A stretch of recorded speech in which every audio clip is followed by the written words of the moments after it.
이스라엘 백성들은 하나님이 택하신 백성들이었습니다. 하나님은 항상 그들에게 죄를 멀리하고 악한 자들을 가까이 하지 말라고 말씀하셨고, 그들을 반드시 징치하라고 말씀하셨습니다. 그러나 이스라엘 백성들의 한계가 말씀대로 순종하지 못한 것이었습니다. 가나안 땅을 정복할 때 가나안 7족속을 완전히 멸해야만 했는데 그렇게 하지 못해서 두고두고 그들 때문에 고통을 당합니다. 하나님 그럼에도 불구하고 그 남아있는 이방 민족들을 하나님의 도구로 사용하십니다. 어떤 때 사용이 됐냐면, 이스라엘 백성들이 죄를 짓고 잘못했을 때 그들을 징치하는 도구로 사용하셨습니다. 이스라엘이 하나님을 떠나서 우상을 섬기고 하나님 앞에 거역하는 자로 살 때 이방 민족들을 갑자기 강하게 하셔서 이스라엘 백성들을 아주 곤혹스럽게 만들게 합니다. 모든 걸 약탈하게 하고 힘들게 하고, 그래서 그 고통 가운데 그들이 회개하도록 만드셨습니다. 오늘 본문에도 그와 같은 내용을 배경으로 기록된 말씀이 있습니다. 여러분, 이스라엘 백성들 위협하고 착취하던 민족 중에 미디안 족속이 있었어요. 미디안 족속, 아라비아에서부터 시작해서 유대 땅에 이르기까지 아주 광범위한 지역을 그들이 활보하면서 약탈을 합니다. 베두인, 좋은 말로 유목민인데, 몇몇 유목민들은 양과 염소를 키우기보다는, 소를 기르기보다는 주변 민족들을 공격해서 약탈하는 것으로 삶을 살았습니다. 탈취, 약탈, 달인, 그들이 바로 베두인, 유목민들이었습니다. 동정심이 전혀 없는 사람들입니다. 그들은 머물 안식처가 없어서, 쉴 곳이 없어서 늘 떠돌아다니는 자들의 유랑하는 자들의 그 고통과 슬픔을 약탈로 보상받았습니다. 그래서 아주 잔인했습니다. 약탈할 때는 끝장을 봅니다. 완전히 모든 것을 짓밟아 버립니다. 초토화시켜 버립니다. 유랑하며 겪은 고통들을 다른 사람들을 해치면서 그들이 위로를 받았습니다. 여러분, 많이 빼앗은 것, 약탈한 것을 가지고 잔치를 열고 무절제한 일탈을 통해서, 또 강탈한 것을 통해서 그들이 즐기고 위로를 받고 만족을 경험했습니다.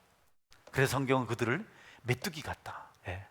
그 숫자가 하도 많아서 메뚜기라고 표현할 수도 있겠지만, 그러나 메뚜기에 아주 폐악한 습성이 있습니다.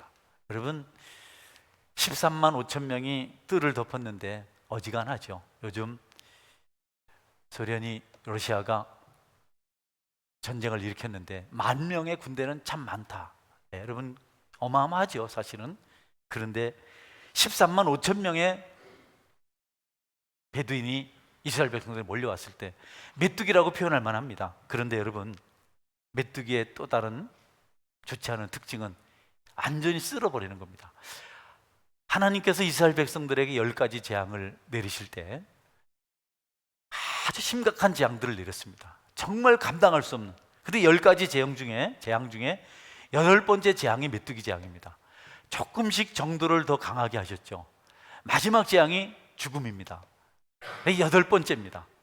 7번째는 우박의 재앙이고요, 8번째 메뚜기 재앙을 내렸는데 우박이 내려서 식물들이 다 그냥 엉망이 되어버렸어요. 그래도 조금씩 이파리가 남아있고 뭔가 좀 식물처럼 여길 수 있는 그런 근거가 있는데 메뚜기 떼가 몰려와서 싹 먹어버렸습니다. 아무것도 남기질 않았습니다.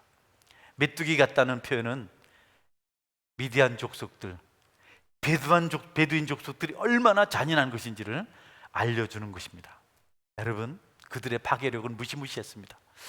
하나님은 이스라엘의 죄를 그렇게 다스리지 않으면 그들이 돌이키지 않기 때문에 그와 같이 엄청난 방법을 택하셔서 이스라엘 백성들을 징계하셨습니다. 여러분, 우리 죄가 너무 악하고 또 더러우면 하나님은 지금도 그 재앙을 내리십니다. 그러나 성도들은 그 잔인한 재앙이 성도들에게 오지 아니하고 주님의 십자가에 임한 것을 감사하고 항상 십자가를 붙들고 기도할 수 있어야겠습니다. 회개하면 우리가 메뚜기 떼게 당해야 될 그 재앙들을 이미 예수님께서 십자가에서 다 당하셨기 때문에 우리의 재앙이 십자가로 흘러가고 우리는 구원을 받을 수가 있습니다. 사날 동안 십자가 때문에 여러분이 미디안 족속, 메뚜기 그런 유를 만나지 않기를 주님의 이름으로 축원합니다. 이스라엘 백성들이 하나님께 감사하지 못했을 때 어리석게 되었습니다. 감사하는 마음을 잃었을 때 그들은 어리석은 자가 되어서 우상을 섬기게 됩니다. 절에 찾아가서 손을 비비고 도와달라고 하는, 산으로 달려가는 어리석은 일을 저질렀습니다. 하나님께서 이렇게 많은 은혜를 베푸시고 큰 은총을 베푸셨는데 그들이 늘 쫓아가는 것이 우상이었습니다. 요즘 많은 사람들이 우상을 쫓아가고 점을 보기도 하는데 참 안타까운 일입니다. 요즘 같은 시대에 아직도 그런 사람들이 있다는 것이 마음 아픈 일이지만, 여러분, 이 땅에 있는 동안 우리는 그런 것을 보게 될 텐데 여러분들은 그렇게 하지 않기를 바랍니다.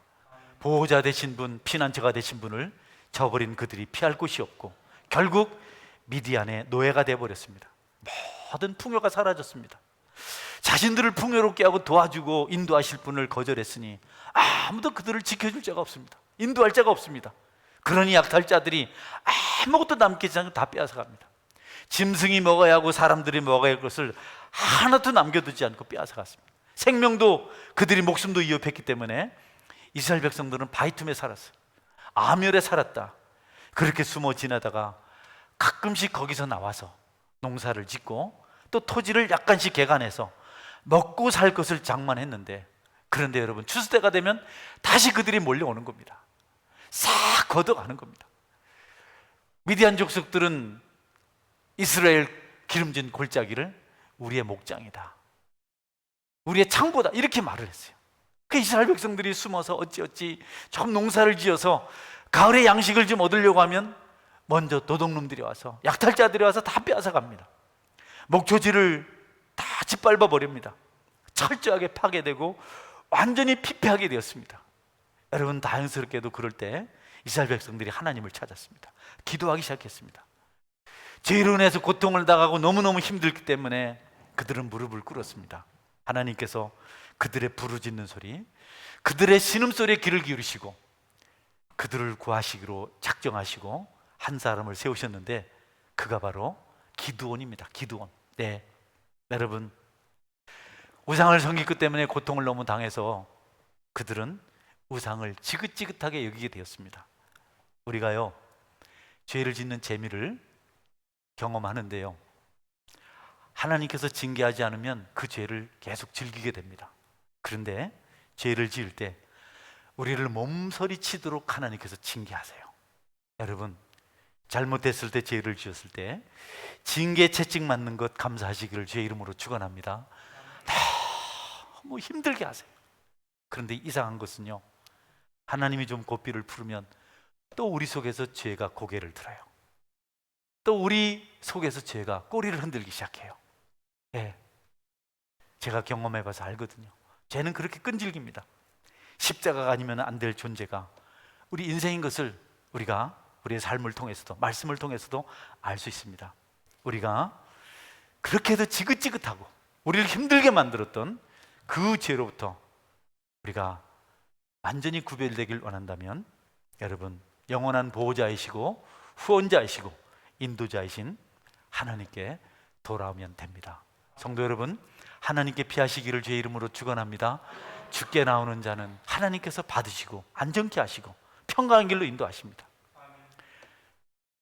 호세아는 그런 하나님을 잘 알았어요. 네, 호세아는 자기 아내가 얼마나 나쁜 줄 알아요. 처녀 때도 나쁜 짓을 하고 살았고, 결혼해서도 아이를 낳고도 나쁜 짓을 하고, 그런데도 나쁜 짓을 멈추질 않아요. 도망가고, 찾아오면 또 도망가고, 돈 주고 다시 대짜 또 도망가고. 그래서 호세아가 뭐라고 말씀하냐면, 호세아서 2장 7절 볼까요? 그가 그 사랑하는 자를 따라갈지라도 미치지 못하며 그들을 찾을지라도 만나지 못할 것이라. 그제야 그가 이르기를 내가 본 남편에게로 돌아가리니 그때 내 형편이 지금보다 나았음이라 하리라. 네, 고멜이 주구장창 다른 남자를 쫓아가고 다른 곳을 가고 계속 그랬습니다. 그래도 만족이 없어요. 한 번 나가고 두 번 나가고 이 사람 만나보고 저 사람 만나보고 아무리 해도 만족이 없어요. 그가 깨닫기를 어디 가도 내 사랑이었구나, 어디 가도 내 평강이었구나, 내가 본 남편에게로 돌아가야 되겠다. 여러분의 남편 예수님에게로 돌아오시기를 주의 이름으로 축원합니다. 그렇게 하시려고 그렇게 하나님께서 이스라엘 백성들 징계하시고 고통 가운데 몰아넣으셨습니다. 하나님은 언제든지 하나님, 내가 하나님을 찾습니다, 하나님께 나왔습니다 할 때 언제든지 만나주세요. 장자를 만나주신 하나님은 오늘 저와 여러분도 만나주십니다. 이사야서 55장 6절 7절 이렇게 말씀하고 있습니다. 너희는 여호와를 만날 만한 때에 찾으라. 가까이 계실 때에 그를 부르라. 악인은 그의 길을, 불의한 자는 그의 생각을 버리고 여호와께로 돌아오라. 그리하면 그가 긍휼히 여기시리라. 우리가 하나님께로 돌아오라. 그가 너그럽게 용서하시리라. 아멘. 6장 1절 볼까요?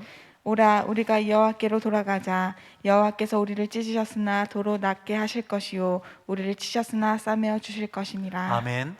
하나님께로 나오면 모든 것이 회복되고 평강이 있을 줄 믿으시기 바랍니다. 여러분이 예배는 바로 하나님께 돌아오는 외적인 고백입니다.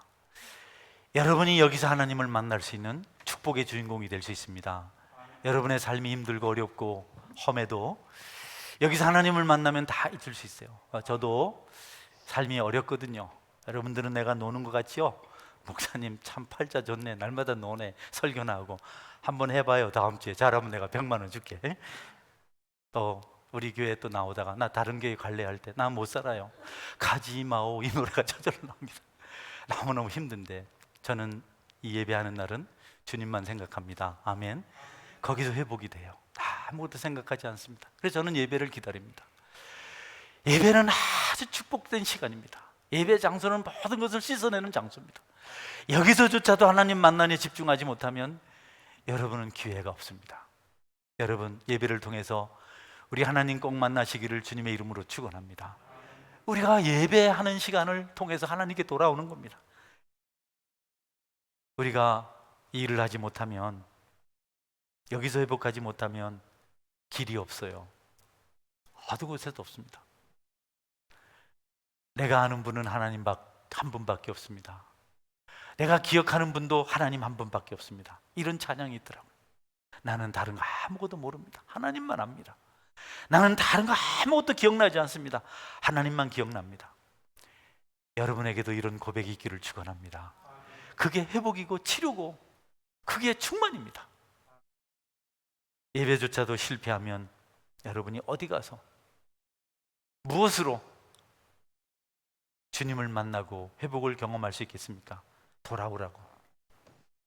이스라엘 백성들이 엉망진창이 되었을 때, 미디안으로부터 고통을 당할 때 그 고통 가운데 하나님을 찾았더니 하나님께서 그들을 해방시켜 주셨습니다. 6.25 전쟁이 있었잖아요. 네. 그 주일날, 6월 20일 주일날 막 밀고 들어왔습니다. 북한 괴뢰군들이 공산당들이 밀려왔어요.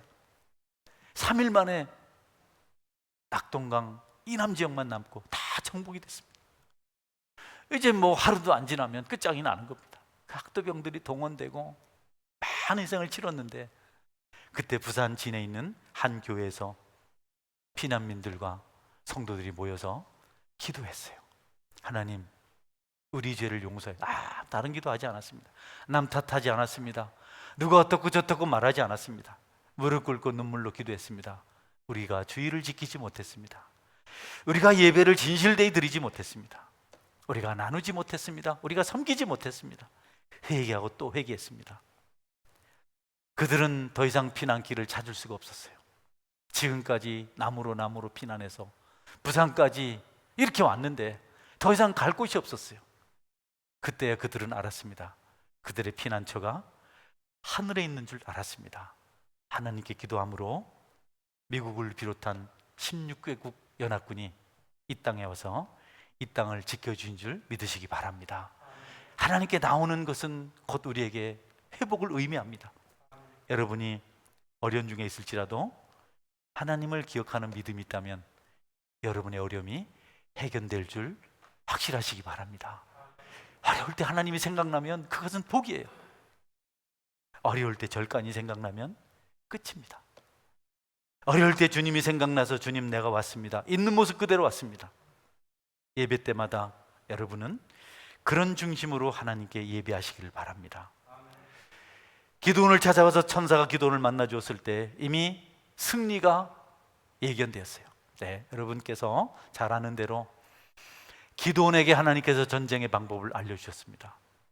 너희들 300명 가지고 13만 5천 명 못 이긴다. 내 방법대로 해라. 항아리 속에 횃불을 감추었다가 소리치면서 기드온의 칼이여 외치라. 그리고 항아리를 깨뜨리면서 소리쳐라. 그리고 나팔을 불어라.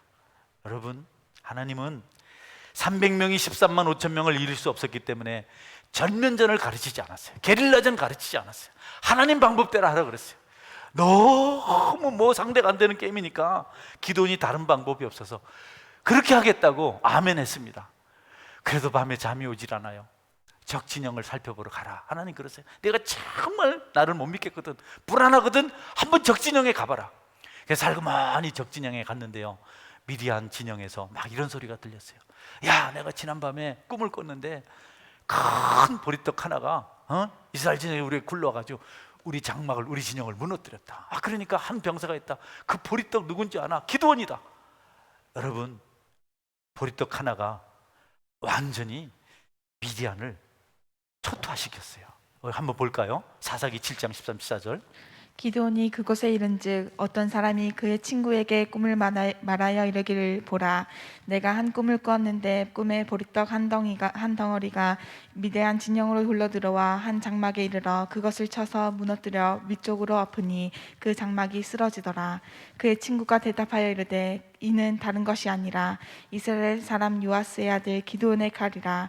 하나님이 미디안과 그 모든 진영을 그의 손에 넘겨주시느니라 하더라. 아멘. 네, 우리 성경 본문이 너무 길죠? 다음 주부터 짧게 해서 좀 읽기 쉽게 해드리겠습니다. 예. 도저히 안 되니까, 미디안 안 되니까 하나님 방법으로 하라고 하나님께서 말씀하신 대로 그대로 항아리를 깨뜨리니까 불빛이 밝아지고, 뭐 횃불이 얼마나 밝겠어요. 자동차 헤드라이트 하나보다도 못할 거 아닙니까? 헤드라이트 하나만. 예? 300명이 나팔을 불었는데요, 갑자기 미디안 군대들이 서로 자기를 친 겁니다. 막 소리를 치면서 적이라고 어둠 속에서 그들이 스스로 멸망을 했습니다. 원래 기드온은 전쟁을 좋아하는 사람이 아니었습니다. 그는 평화를 사랑하는 사람이었습니다. 그가 하나님의 사자를 만나서 제단을 쌓았는데요, 그 제단 이름을 여호와 샬롬이다. 주께서 평화를 내려주옵소서. 그렇게 제단 이름을 붙였습니다. 아브라함의 제단의 이름 뭡니까? 여호와 이레입니다. 모세가 아말렉, 거기도 베두인이죠, 족속들을 물리치고 제단을 쌓았는데 그때 제단의 이름은 여호와 니시입니다. 승리의 깃발. 아브라함은 준비하시는 하나님을 찬양했고 모세는 이기게 하신 하나님을 찬양했습니다. 다윗은 뭐라고 합니까? 여호와 로이라고 했어요. 여호와는 나의 목자. 그래서 시편 23편에 여호와는 나의 목자시니. 모세는 승리 하나님 니시, 승리의 깃발. 우리 아브라함은 여호와 이레, 준비하신 하나님. 그런데 기드온은 여호와 샬롬 이렇게 했어요. 평강의 하나님. 그런데 그가 전쟁에 나갔습니다. 그는 전쟁을 할 수밖에 없었어요. 자기가 살펴보니까 이 잔인한 민족들이, 미디안 족속들이 와서 다 빼앗아 갑니다. 하나도 남기지 않습니다. 결실할 때 찾아와서, 수확할 때 찾아와서 모두 거둬갑니다. 마음이 아파요. 분노가 생깁니다. 토지를 황폐하게 만듭니다. 아무것도 남기지 않았어요. 계속 약탈을 당하니까 이스라엘 백성들은 탈진해 버렸습니다. 계속 반복해서 어려움이 찾아오고 계속 잔소리를 들으면 사람의 마음이 상합니다. 평안이 없습니다. 그래서 짜증을 내기 시작합니다. 이스라엘 백성들의 마음이 점점 피폐해져 가고 모든 것들을 탈취당하는 것을 보면서 기드온의 마음에 의분이 생길 때쯤, 자기 동족들은 무화과 나무 아래서 혹은 감람나무 아래서, 포도나무 아래서 열매를 따며 평화를 구가했던 민족인데 여러분, 이제는 바위 틈에 숨어서 궁색한 삶을 삽니다. 어쩌다가 바위 틈에서 나왔다가 미디안 족속에 붙잡히면 죽임을 당하고 어린아이들도 잡혀가고, 이 의로운 사람에게 천사가 나타나서 이스라엘을 구하라고 말씀하셨습니다. 여러분, 우리가 어려운 일을 볼 때 거룩한 분노는 좋은 것입니다. 여러분이 불의를 보고서도 아무 감정이 없으면 곤란합니다. 어려운 일을 당하는 사람을 보면서도 마음이 동하지 않으면 여러분은 그리스도인으로서 자격 미달입니다. 기돈에게는 그런 측은지심이 있었습니다. 성도 여러분, 어렵고 힘든 환경을 보거든 힘든 사람을 보거든 은원 관계를 따지지 말고 손을 펴서 돕고 섬기는 믿음이 있기를 주의 이름으로 축원합니다. 그 일이 정말 중요합니다. 선을 베풀면 선한 것에서 선한 열매를 거둡니다. 반드시 거둡니다. 초월하게 만드십니다. 전쟁의 잔혹함, 해악성을 보았고 자신도 이제는 마땅히 타작할 곳을 찾지 못해서, 타작할 곳을, 추수할 곳을 찾지 못해서 포도즙 틀에서 추수를 했습니다. 불편한 추수입니다. 거기서 무슨 타작을 합니까, 여러분? 양식을 빼앗기지 않으려고 그렇게 처절해진 자신의 모습을 보면서 하나님의 도움을 구합니다. 우리에게 평화를 주옵소서, 우리에게 핍박으로부터 벗어나서 자유하게 하여 주옵소서. 잔인한 자들이 우리를 능욕하고 있습니다. 하나님은 그의 기도를 들어주셨습니다. 여러분, 하나님께 굴복하지 않는 백성을 악한 자로부터 지켜줄 대상은 없습니다. 아무도 도와주지 않습니다. 돌이키지 않으면 갈수록 짐이 무거워집니다. 그러나 여러분, 다시 돌아오면, 하나님 계명을 붙들면 하나님께서 구원의 은혜를 베풀어 주시고 풍성한 삶을 살아가도록 만들어 주십니다. 신명기 32장 30절에는 이렇게 말씀하고 있습니다. 그들의 반석이 그들을 팔지 아니하였고 여호와께서 그들을 내어주지 아니하셨더라면 어찌 하나가 천을 쫓으며 둘이 만을 도망하게 하였으랴. 하나님께서 도와주지 않았으면 어찌 그들을 이길 수 있었겠나. 하나님께서 그들을 너희 손에 맡기지 않았다면 어떻게 1000명을 혼자서 이기고 둘이서 10,000명을 이길 수 있었겠는가.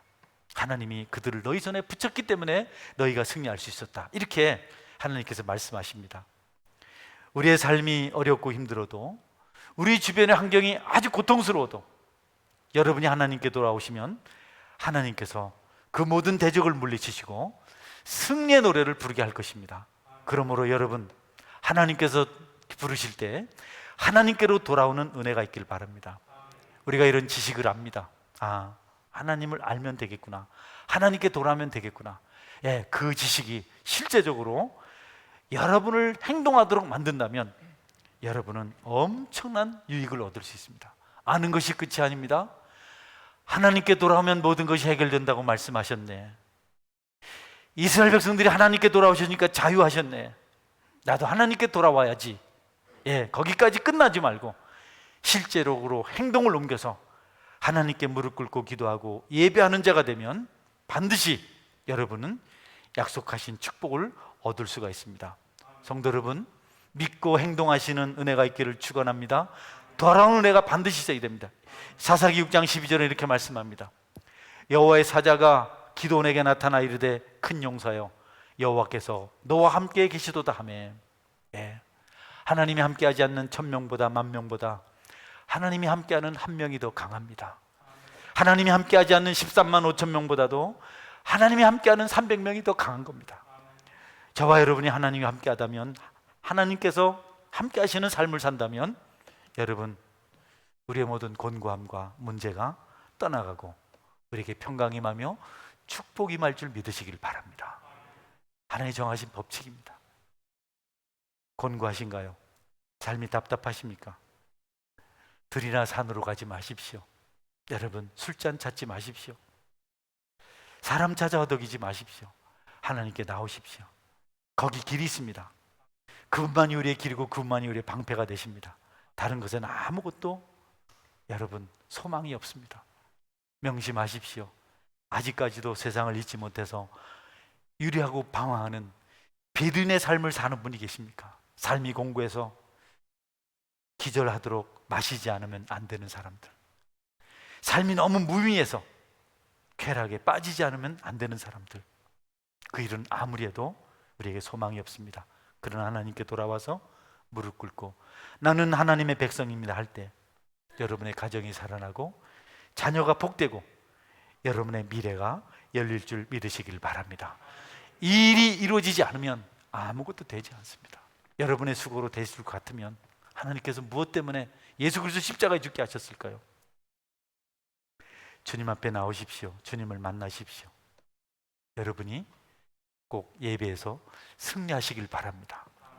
이 시간조차도 여러분이 하나님을 만나지 못하고 이 시간조차도 그분을 경험하지 못하면 이 시간에도 고민하고 걱정하고 세상 생각하고 딴 마음 가지면 언제 그분을 만나서 안식을 누릴 수 있어요? 언제 그분을 만나서 평화를 경험할 수 있어요? 일하다가 그 일이 되나요? 우리에게 주의를 주셨는데, 예배를 주셨는데 이 시간조차도 모든 것을 그분께 맡기지 못하면 저는 예배 시간만큼은 다른 거 생각하지 않습니다. 예배 시간만큼은 하나님만 생각합니다. 여기서 100% 하나님을 만나지 못하면, 경험하지 못하면 하나님을 만나고 경험하는 일이 쉽지 않은 것을 저는 잘 압니다. 말씀 맺습니다. 성도 여러분, 우리의 삶의 힘듦과 어그러짐은 하나님과 멀어지기 때문에 그렇습니다. 우리는 자꾸 물질 탓을 하고 사람 탓을 하고 이런저런 환경 탓을 하는데 아닙니다. 하나님을 만나면 그 사람도 극복하고 환경도 극복하고 물질도 초월할 수 있습니다.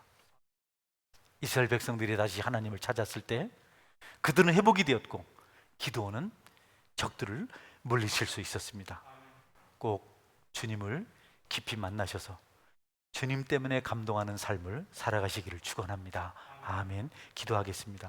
하나님, 내가 여러 가지 문제로 어렵고 힘든 것을 당면한 현실이라고 생각했는데 그것이 아니고 하나님과의 관계인 것을 다시 한번 생각합니다. 여러분이 하나님을 깊이 만나면 모든 문제가 반드시 해결됩니다. 하나님이 여러분을 사랑하면 세상도 여러분을 사랑합니다. 그러나 하나님과의 관계가 깨지면, 하나님 우선으로 하지 않으면 좋은 것도 사라질 수밖에 없습니다.